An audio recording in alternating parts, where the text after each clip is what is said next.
रमजान का महीना आते ही पूरी दुनिया में तरावी की नमाज का एहतमाम शुरू हो जाता है। रमजान के महीने में पढ़ी जाने वाली यह नमाज न सिर्फ नेकियों का जरिया है, वहीं इससे जिस्मानी तौर पर इतने फायदे हैं जिन्हें देखकर आज वैज्ञानिक भी हैरान है। तरावी की नमाज न सिर्फ हमारे जिस्म में मौजूद एक्स्ट्रा एनर्जी और कैलोरी को खत्म करती है, बल्कि इससे डिप्रेशन, एंजाइटी और तमाम तरह की बीमारियों की होने की संभावनाएं भी कम हो जाती हैं। पूरा दिन भूखा रहने के बाद जब हम इफ्तार करते हैं तो हमारे जिस्म में एक खास किस्म की प्रक्रिया होती है जिससे ग्लूकोज, प्लाज्मा और इंसुलिन का लेवल बढ़ने लगता है और तरावी की नमाज का वक्त आते आते यह अपने उच्चतम स्तर पर पहुंच जाता है। प्लाज्मा और इंसुलिन के लेवल के बढ़ने से जिसमें शुगर की मात्रा तेजी से बढ़ती है और यही वो वक्त होता है जब तरावी की नमाज अपना चमत्कार दिखाना शुरू करती है। रमजान में पढ़ी जाने वाली तरावी की नमाज आज पूरी दुनिया की मेडिकल इंडस्ट्री के लिए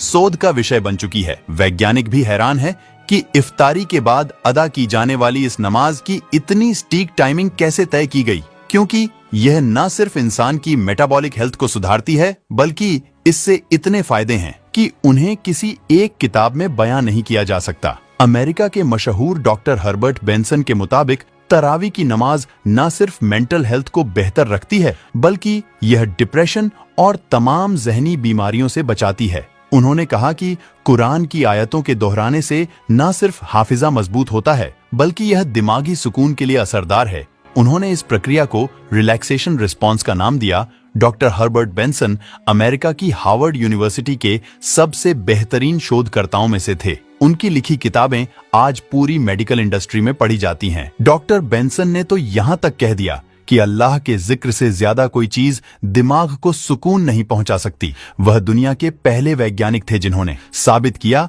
कि कैसे नमाज, रोजा और इबादत के जरिए बीमारियों को ठीक किया जा सकता है। तरावी की नमाज न सिर्फ दिल के पंपिंग सिस्टम को मजबूत करती है, बल्कि इससे ब्लड प्रेशर और ब्लड सर्कुलेशन को नियमित रखने में मदद मिलती है। जो लोग लगातार 30 दिनों तक तरावीह की नमाजों का यहतिमाम करते हैं, उनमें कंसंट्रेशन और दिमागी बीमारियां नहीं होती। तरावी की नमाज में लगातार रुक्कू और सजदा करने की वजह से हमारे शरीर में ब्लड सर्कुलेशन बढ़ जाता है, जिससे जिस्म के उन हिस्सों में भी खून पहुंचता है जहां पर आम हालात में नहीं पहुंच पाता। यही वजह है कि आज दुनिया में बहुत से लोग अपनी बीमारियों को ठीक करने के लिए नमाज पढ़ रहे हैं। नमाज पढ़ने की हर एक पोजीशन में वर्कआउट और सेहत का राज छुपा हुआ है। वैज्ञानिकों की माने तो लगातार 20 रकातों में रुकू और सजदा करने से न सिर्फ पीठ की मांसपेशियां फ्लेक्सिबल होती हैं, बल्कि इससे पाचन तंत्र भी मजबूत होता है। तरावी की नमाज